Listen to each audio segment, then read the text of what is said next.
你是否伤重，无法比试，双方选手已无异议。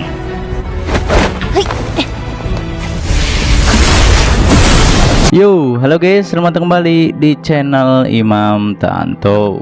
Di video kali ini tentunya bakal melanjutkan alur cerita film Donghua yang berjudul Spirit Sword of Right part keempatnya. Dan yang belum menonton part sebelumnya silahkan cek di bawah deskripsi ya. Kita lanjut dari part sebelumnya. Orang-orang pun bergegas pergi ke turnamen karena sebentar lagi akan dimulai. Sementara itu ada seseorang yang juga sedang menuju ke tempat turnamen. Kembali ke turnamen, pembawa kuas bilang kompetisi kali ini cukup sulit dikarenakan banyaknya jenius yang ikut serta. Setelah hal tersebut, seseorang pun tiba di sana dan ia pun langsung saja mengarahkan pandangannya kepada Cuyun. Di sisi Guru Yang dan muridnya, mereka pun didatangi oleh tetua bayi dan lainnya. Para tetua pun membicarakan bahwa para peserta kali ini cukup bagus. Saat itu tetua Gu pun tiba di sana. Ia pun menanyakan kepada Guru Yang apa Guru Yang sudah memikirkannya. Guru Yang pun mengatakan dalam pemilihan ini ia sudah memilih beberapa. Hingga pada akhirnya pemilihan 5 aula pun akan dimulai. Kemudian pembawa acara pun mengumumkan larangan dalam pemilihan ini. Yang pertama, mereka yang bertarung secara pribadi akan didiskualifikasi. Dan juga mereka yang memiliki kultivasi di atas tahap 8 bisa ikut serta. Setelah hal tersebut, pembawa acara pun mulai menyeleksi para peserta di sana. Hingga pada akhirnya, pembawa acara pun mengusir peserta yang kultivasinya di bawah tingkat 8. Di saat itu, pembawa acara pun menyarankan Cuyun untuk pergi. Dikarenakan Cuyun hanya di tingkat 9 kultivasi. Namun dengan santai Cuyun mengatakan bahwa ia sudah memenuhi syarat. Dan tiba-tiba saja seorang peserta pun membela Cuyun.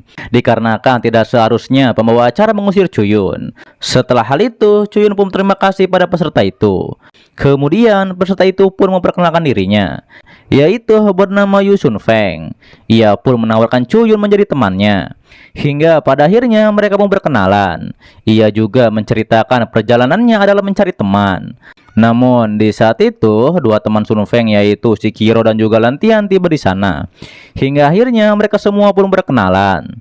Tapi Nona Kiro mengingatkan Cuyun untuk jangan mendekati Xiao Feng dikarenakan Xiao Feng menjengkelkan. Ditambah lagi Kuan Yu juga ada di sana. Dengan sombong ia pun mengatakan ia akan membuat Cuyun merasakan kekuatannya ketika di arena. Sementara guru yang mengatakan hati Cuyun lebih tenang kali ini. Namun tetua Gu berkata tanpa kekuatan Cuyun tetap saja lemah. Di sisi Kuan Yu, ia pun memprovokasi Cuyun dengan mengatakan Liu Xiang adalah pelacur yang jatuh cinta kepada Cuyun. Hal itu pun membuat Cuyun marah dan ia pun langsung saja mengeluarkan pedangnya. Cuyun pun bilang apa yang baru saja Kuan Yu katakan. Namun Cuyun mengurungkan niatnya dikarenakan ada pembawa acara di sana. Setelah hal itu, Xiao Feng pun menanyakan apakah Cuyun mempunyai masalah dengan Kuan Yu. Di saat itu, Lantian pun mengetahui bahwa keluarga Chu telah jatuh dan juga menjadi olok-olokan dari keluarga Su. Kemudian tes pertama akan segera dimulai dan orang-orang pun mulai memasang taruhannya. Mereka pun memasang taruhannya pada Kiro dan juga Kuan Yu. Terlihat pembawa acara pun mengeluarkan sesuatu untuk tes pertama ini.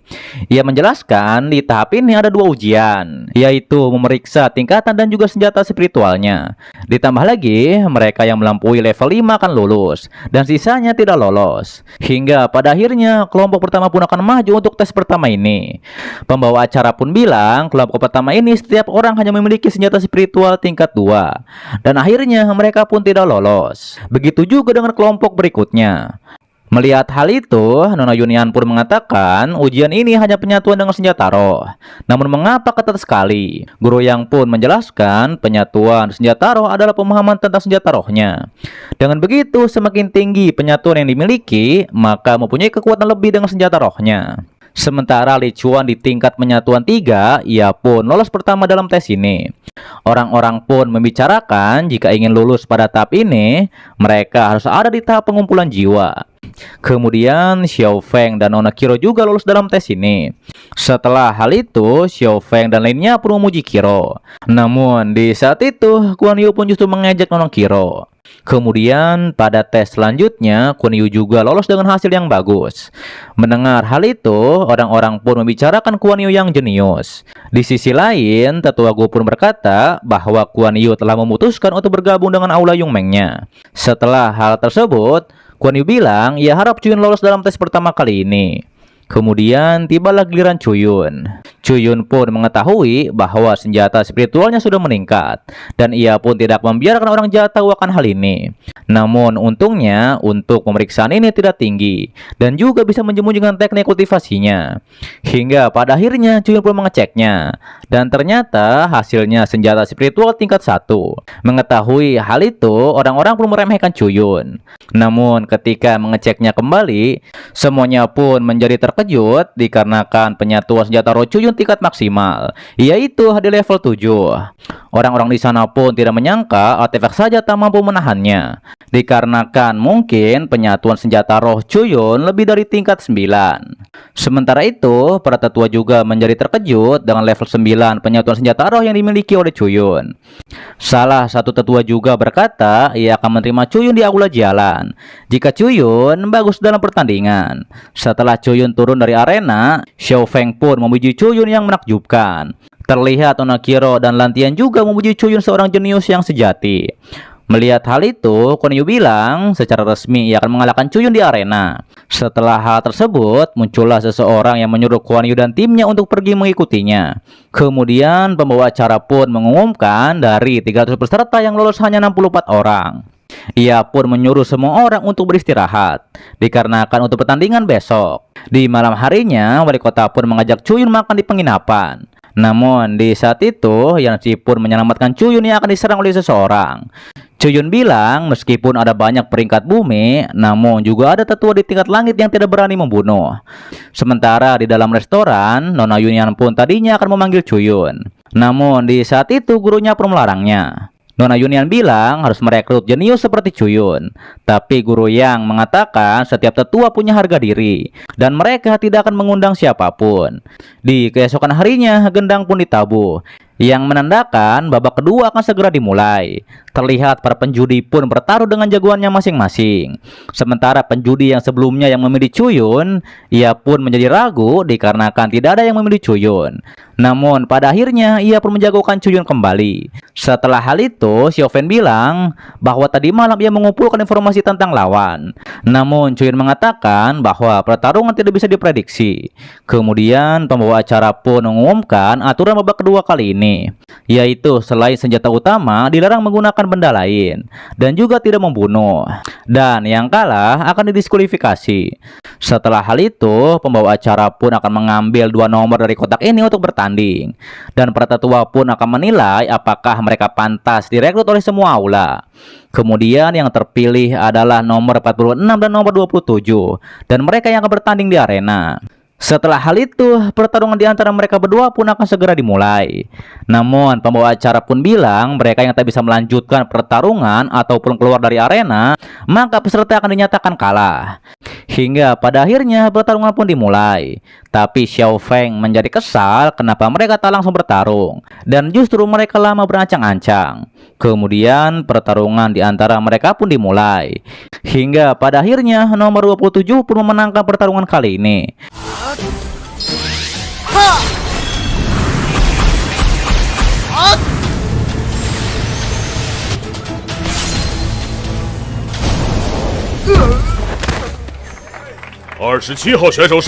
Melihat hal itu, Xiao Feng bilang orang itu menang memakai hartanya. Namun Chuyun mengatakan dalam kompetisi kapasitas akan diukur. Kemudian pertarungan selanjutnya adalah Xiao Feng dan juga peserta nomor 29. Hingga pada akhirnya pertarungan pun dimulai. Melihat pertarungan itu, Chuyun pun mengetahui bahwa Xiao Feng memanfaatkan lawannya untuk mengatur ritme pertandingan. Kemudian Xiao Feng pun menyerang lawannya dengan serangan mental, dan akhirnya ia pun menang dalam pertarungan kali ini.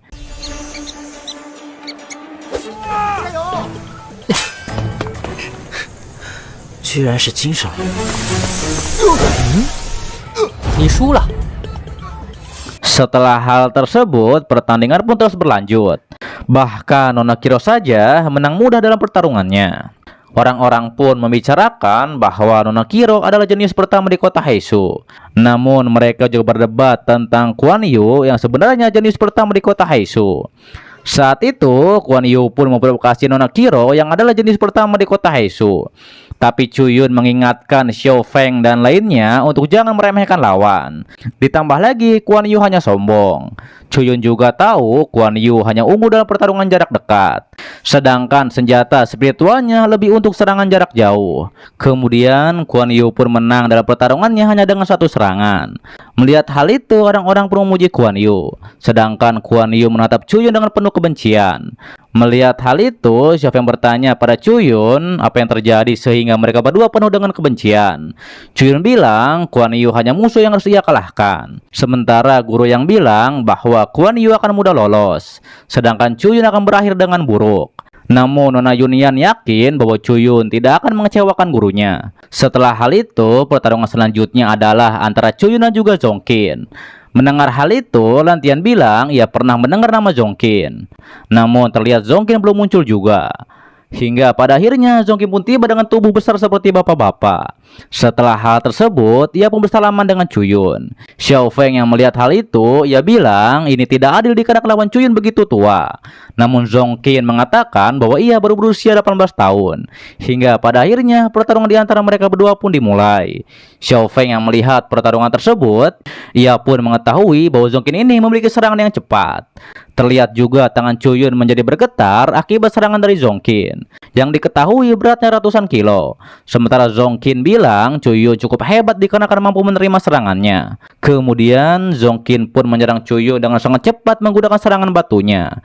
Hingga pada akhirnya terjadi bentrokan hebat di antara mereka berdua. Namun Cuyun berhasil memenangkan pertarungan ini dengan serangan petirnya. 近身攻击灵活，远攻又有秘籍。分量力，一闪，那就大错特错了。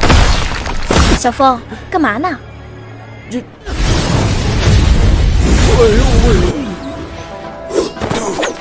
Setelah hal itu, Xiao Feng pun memuji Cuyun yang terlalu kuat. Tapi Cuyun bilang kelemahan lawan sangat mencolok. Di saat itu, Xiao Feng pun menjadi terpukau dengan kecantikan Su Qinwu yang menang dalam pertarungan setelah Cuyun. Bahkan Cuyun saja tidak menyangka kekuatan orang itu adalah teknik keluarga Su. Kemudian pertarungan para peserta lain pun masih terus berlanjut. Terlihat peserta yang bernama Lin Jianfei, ia pun ahli dalam menghancurkan senjata musuh. Ia pun mengatakan akan menunggu Cuyun di final nanti. 非擅长卸掉对手武器，果然名不虚。陆行云，我在决赛等你。 Setelah hal itu, Cuyun pun naik kembali ke arena untuk bertanding. Hingga pada akhirnya, Cuyun pun berhasil menang 13 kali dalam pertandingan ini. Para penjudi yang melihat hal tersebut, mereka pun menjadi senang, dikarenakan tidak diragukan lagi bahwa Cuyun adalah kuda hitam. 明明只有错。 Di sisi Nona Yunian, ia berkata kepada gurunya bahwa pertandingan Cuyun terlalu banyak. Tapi guru yang mengatakan salahkan saja Cuyun dikarenakan kesombongannya. Kemudian pembawa acara pun memperlihatkan nama 8 peserta terkuat dalam turnamen ini. Ia pun menyuruh semuanya beristirahat terlebih dahulu dan baru akan melanjutkan ke babak selanjutnya. Setelah hal itu, pertarungan pertama di perempat final adalah Lin Jianfei dan juga Long Zhu. Kemudian pertarungan di antara mereka berdua pun dimulai. Terlihat Jianfei cukup kesulitan melawan Long Zhu. Terlebih lagi, Xiao Feng dan lainnya berkata Jianfei tidak akan bisa mengalahkan Long Zhu tanpa memakai senjatanya. 这龙族以攻代守，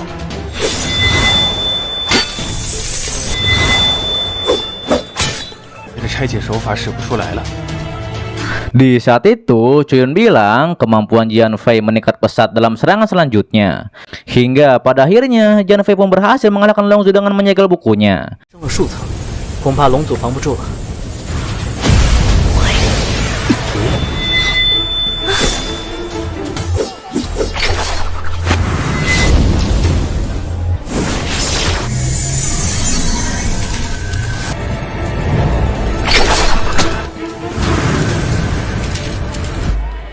我输了。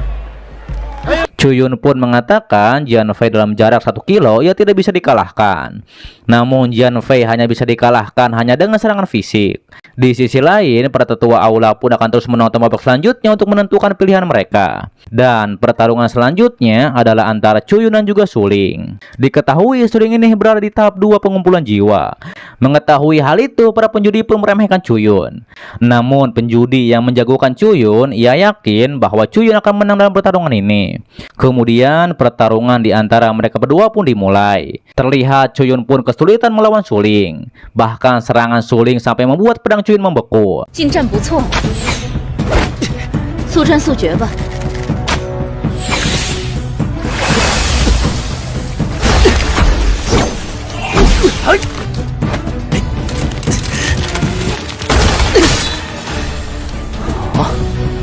附带增重效果。 Setelah hal itu, Chuyun pun terus diserang sampai membuat ia hampir membeku. Di saat itu, Suling pun menyuruh Chuyun untuk menyerah. Namun, Chuyun mengatakan bahwa ia tidak terbiasa kalah. Kemudian, ketika Chuyun akan diserang kembali, tetua Gu pun menyingkirkan Yang Si dan wali kota yang akan menolong Chuyun.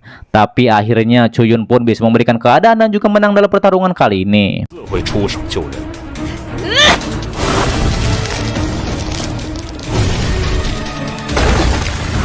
我来。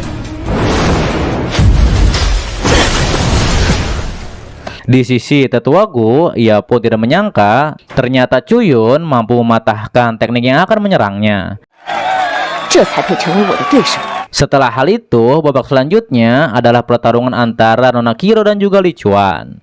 Kiro pun mengatakan ia akan menahan diri ketika melawan Yi Chuan.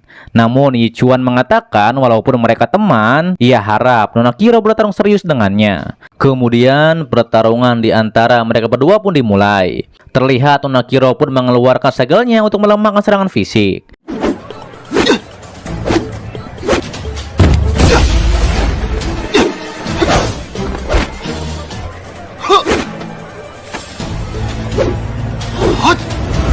谍阵，虚弱。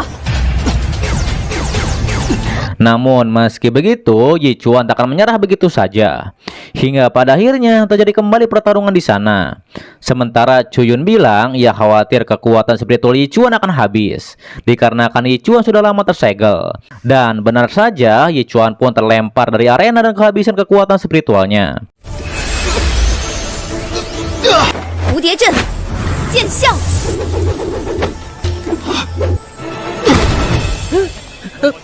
只是体力消耗殆尽，性命无碍。 Chuyun pun memuji segel Nona Kiro yang luar biasa. Kemudian Xiao Feng pun memuji Nona Kiro yang cantik dan juga jenis nomor 1, dikarenakan ia takut dihajar oleh Nona Kiro, dikarenakan telah menyinggung dirinya tadi. Setelah hal itu, babak selanjutnya adalah pertarungan antara Xiao Feng dan juga Guan Yu. Saat itu, Nona Kiro pun menyuruh Xiao Feng menyerah saja. Namun, Xiao Feng tidak akan menyerah begitu saja. Kemudian, pertarungan di antara mereka berdua pun dimulai. Xiao Feng pun memakai serangan mentalnya untuk menyerang Guan Yu. Namun, ternyata itu tak mempan sama sekali. Hingga pada serangan selanjutnya, Xiao Feng berkata bahwa ia menyerah dan juga kalah dalam pertarungan kali ini.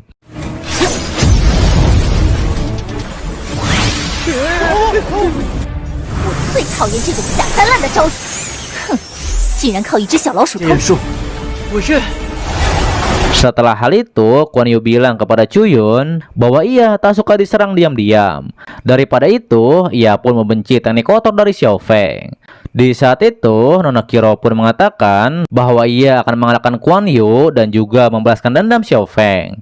Setelah hal tersebut, bandar judi pun bertanya siapakah 4 orang ini yang akan mencapai final. Terlihat para penonton pun menjagokan pilihan mereka masing-masing. Di sisi para tetua, mereka pun menantikan pertarungan 4 orang tersebut. Kemudian pembawa acara pun bilang pertarungan semifinal akan diacak. Dan pertarungan pertama semifinal adalah Guan Yu dan juga Nona Kiro. Saat itu, Chuyun pun mengingatkan Nona Kiro agar ia berhati-hati dengan teknik 9 gelombang milik Guan Yu. Namun sebelum pertarungan dimulai, pembawa acara pun mengatakan arena akan diubah agar peserta menunjukkan lebih banyak kekuatannya. Kemudian Nona Kiro pun menegaskan ia akan membalaskan kekalahan Xiao Feng dalam babak sebelumnya. Hingga pada akhirnya pertarungan di antara mereka pun dimulai. Ditambah lagi, Kuan Yu bilang bahwa ilusi kupu-kupu Nona Kiro tidak ada apa-apanya dibandingkan dengan serangan 9 gelombangnya.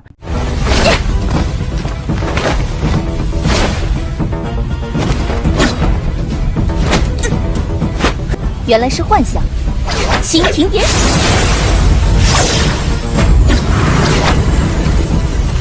你这些灵力幻象，在我的碧波九叠浪。 Setelah hal itu, pertarungan pun masih terus berlanjut. Di sisi Ye Chuan, ia pun mengatakan harusnya kekuatan Nona Kiro lebih kuat karena Nona Kiro ada di tahap 3 pengumpulan jiwa. Xiao Feng pun yakin bahwa Nona Kiro akan menang dalam pertarungan ini. Namun, Chuan mengatakan bahwa itu tidak mudah. Kembali ke pertarungan, Kuan Yu bilang bahwa ilusi kupu-kupu Nona Kiro harus dilatih kembali, dikarenakan Kuan Yu hanya mengendalikan aliran air saja. Sementara itu, tetua yang pun ragu ilusi kupu-kupu akan menyerang Kuan Yu, dikarenakan Nona Kiro melawan teknik 9 gelombang milik Kuan Yu. Kembali ke arena, terjadi pertarungan sengit di sana. Hingga pada akhirnya, Nona Kiro pun terpental dan kehabisan energi spiritualnya.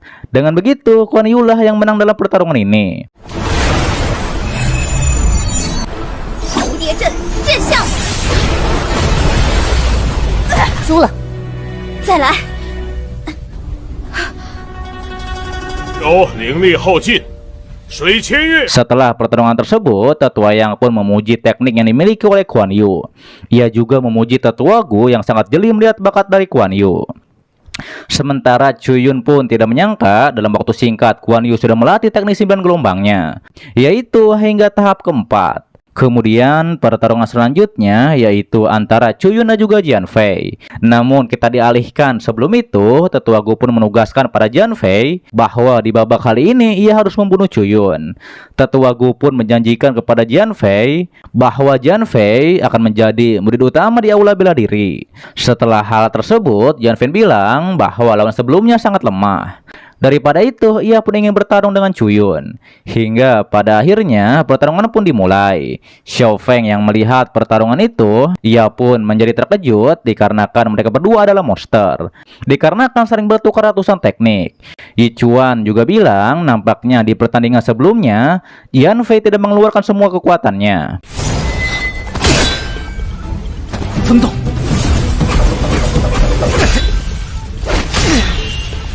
Kembali ke arena pertarungan, Jian Fei pun melancarkan serangan brutalnya untuk menyerang Chuyun. Hal itu pun membuat Chuyun mengeluarkan darah. Ditambah lagi, Jian Fei sudah menyegel pedang Chuyun.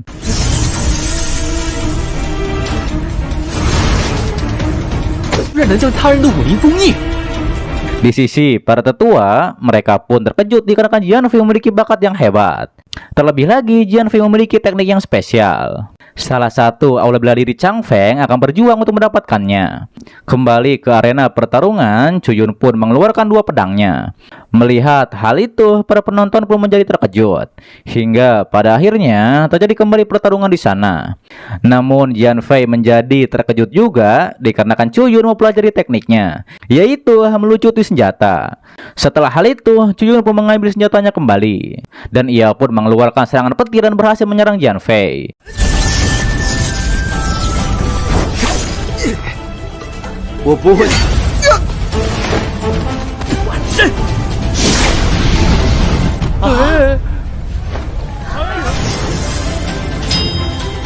Melihat hal tersebut, Tetua Gu pun membuat pelindung di sekitar arena. Xiao Feng yang melihat itu, ia pun tak tahu apa yang terjadi karena serangan tersebut terlalu besar. Kembali ke arena pertarungan, di saat itu Chuyun pun diserang diam-diam oleh Long Zhu. Setelah hal itu, Chuyun pun menjadi gagal fokus. Melihat hal tersebut, Jian Feng pun sadar bahwa ia tidak akan mengambil kesempatan untuk menyerang Chuyun, dikarenakan tadi Chuyun menahan diri untuk tidak membunuhnya. Hingga pada akhirnya Jian Fei pun mengalah dan membiarkan dirinya dikalahkan oleh Chuyun. Setelah hal itu, wasit bilang turnamen berakhir dan final akan ditentukan besok pagi. Kemudian Chuyun pun dibantu keluar dari arena oleh Yanxi.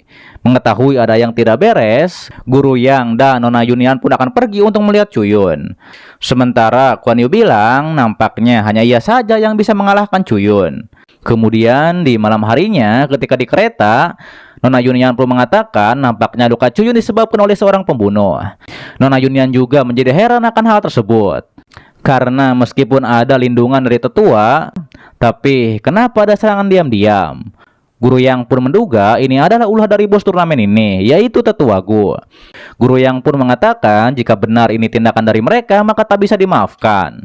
Nona Yunyan juga berharap gurunya bisa melindungi Cuyun, dikarenakan Cuyun merupakan seorang jenius. Mendengar hal itu, Guru Yang pun memberikan pil Huantian pada Nona Yunyan, yaitu untuk diberikan kepada Cuyun, dan juga memastikan Cuyun akan bertarung di final besok. Sementara itu di restoran, para penjudi pun membicarakan acara final besok, yaitu antara Kuan Yu dan juga Cuyun. Di antara mereka juga ada yang kesal dikarenakan Jian Fei dan Nona Kiro kalah, yang menyebabkan mereka kalah dalam taruhan. Di saat membicarakan hal tersebut, Jian Fei pun tiba di sana. Setelah hal itu, ia pun menemui Long Zhu. Dengan marah, Jian Fei pun mengatakan kenapa Long Zhu ikut campur. Long Zhu bilang ia tahu Jian Fei akan kalah. Namun, ia tak menyangka bahwa Jian Fei akan membiarkan dirinya kalah dari Cuyun. Kemudian, Jian Fei pun menanyakan soal kekuatan Cuyun pada Long Zhu. Long Zhu pun mengatakan dalam situasi terdesak, Cuyun masih bisa menghindari jarum beracunnya. Dikarenakan misi mereka gagal, mereka pun tidak bisa masuk ke aula Yunmeng milik Tetua Gu. Tapi mereka masih memiliki kesempatan untuk masuk ke aula Lin Xiao milik Tetua Yang. Kembali kepada Cuyun yang sedang memulihkan diri, saat itu Yanxi pun meminta maaf dikarenakan ia gagal melindungi Cuyun, yang menyebabkan Cuyun terkena racun. Cuyun bilang racunnya hampir tidak terlihat. Ia pun menyuruh Yanxi untuk pergi dan menyelidiki tentang Long Zhu. Setelah hal tersebut, Cuyun pun meminta bantuan pada wali kota untuk menemukan pil Kenshin untuknya. Tak lama setelah hal itu, ada yang mengetuk pintu Cuyun, dan ternyata ia adalah Nona Yunyan. Nona Yunyan pun bilang ini pil Huantian yang diberikan oleh gurunya, yaitu untuk mengobati luka Cuyun. Nona Yunyan juga menanyakan tentang pembunuhnya. Cuyun pun mengatakan dikarenakan ia belum mati, pembunuhnya pasti tak akan tinggal diam. Namun yang pasti Cuyun harus menjadi juara pertama dalam pertandingan ini. Mendengar hal itu, Nona Yunyan pun bilang tenang saja, dikarenakan ia dan wali kota akan melindungi Cuyun malam ini. Di keesokan harinya, wasit pun mengatakan jika Cuyun tidak datang ketika petasan ini meledak, maka Kuan Yu akan menang tanpa bertanding. Tak lama setelah hal itu, Cuyun pun tiba di sana. Kuan Yu pun bilang ia tak ingin dicap mengambil keuntungan dari Cuyun yang sedang terluka. Kuan Yu pun meminta untuk menunda pertandingan ini. Kemudian Tetua Gu pun bertanya apakah Cuyun tidak bisa bertarung dikarenakan lukanya. Namun dengan santai Cuyun mengatakan bahwa ini tidak masalah. Hingga pada akhirnya pertarungan final pun dimulai.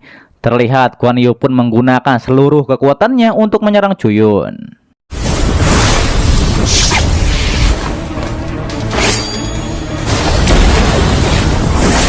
一开场就用尽全力，